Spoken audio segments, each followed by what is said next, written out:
Praise the lord. బైబిల్లోని స్త్రీలు నేర్చుకొనవలసిన అంశాలకు స్వాగతం. ఈరోజు తెలుసుకొనబోచున్న స్త్రీ ఇజ్రాయేలు మొదటి రాజైన సౌలు కుమార్తె మీకాలు. ఈమె గురించి 1 సమూయేలు గ్రంథం 18-19 అధ్యాయాలు, 2 సమూయేలు గ్రంథం 3-6 అధ్యాయాలలో చూడవచ్చును.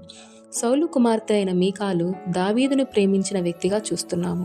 తాను ప్రేమించిన తన భర్తను తన తండ్రి నుండి కాపాడుకొనుటకు యుక్తిగా ప్రవర్తించిన దానిగా చూడవచ్చును. తన భర్త ప్రాణాలు కాపాడుకున్న స్త్రీగా ఉన్న మీకాలు అదే భర్త దేవుని యందు కనబర్చిన భక్తిని బట్టి తన మనసులో భర్తను హీనముగా తలంచెను. ఈ విషయాన్ని 2 సమూయేలు గ్రంథం 6వ అధ్యాయం 16వ వచనంలో చూడవచ్చు. భర్త యొక్క బలము చూచి ప్రేమించినదే కానీ ఆ బలము తనకు దేవుడు ఇచ్చినదని దావీదు చెప్పినా గ్రహింపక భర్త యొక్క భక్తిని తాను గౌరవించక హీనపరచి జీవితాంతము గొడ్రాలుగా శాపము తెచ్చుకొనినది. పశ్చాత్తాపము లేనిదై దేవుని యందు విశ్వాసము లేనిదై ఉన్నది. ఒకవేళ పశ్చాత్తాపపడి దేవుని వైపు తిరిగిన ఎడల తనకున్న శాపమును తొలగించుకునేది. మనలో ఎవరైనా మీకాలు వంటి స్వభావాన్ని కలిగి ఉన్నామేమో, ఇతరుల యొక్క భక్తిని చూసి కించపరిచే వారిలా ఉన్నామేమో.